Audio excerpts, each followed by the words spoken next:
So the Aztec had a huge warrior class, as you're saying. So what was their just? Can you linger on their whole relationship with war and violence? They worshipped a war deity. Their main temple was the Templo Mayor. It had two temples up on top. One was to Tlaloc, the rain god, who liked a lot of sacrifice himself. But then the other one was Huitzilopochtli. He was, that translates the hummingbird on the left. But he's the war god. I love that he's a hummingbird. Maybe, he's fast and he comes from the magical side or something. But then right next to the temple on either side were the two temples of the warriors. One was the Eagle Warrior clan. The other one was the Jaguar Warrior clan. And they were symbolically in competition with each other, though a unified force. I guess, probably an analogy between like the Navy and the Air Force. They had a good-natured competition of who was better, but they were the same force. So those were their symbolic warriors, dressed up in all of their finery, and they would come at people with these two forces, and it was very unlike anything that had happened before in Mesoamerica. Again, I think I could draw a parallel to what happened in Europe. The famous Henry V moment in Agincourt, where his kind of ragtag army wipes out half of France's aristocracy with the longbow. Like, up until that moment, Europe had a very wars for the elite classes kind of attitude. And then after France lost half their aristocracy, then it was like, maybe we should be hiring from the villages.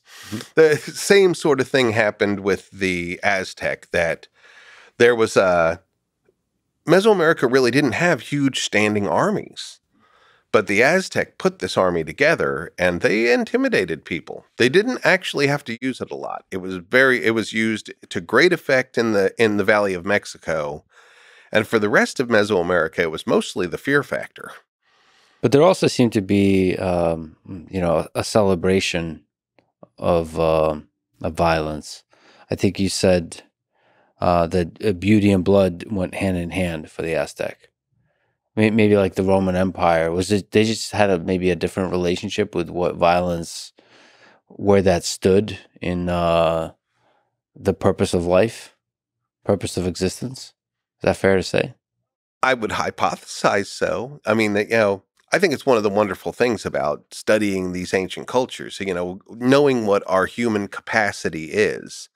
And the Aztecs, when I said that statement, what I meant by that is they were absolutely comfortable with human sacrifice and ripping people's hearts out. Yeah. They had this just grotesque, violent bent, but in the same way, they also absolutely loved flower gardens and poetry and music and dance.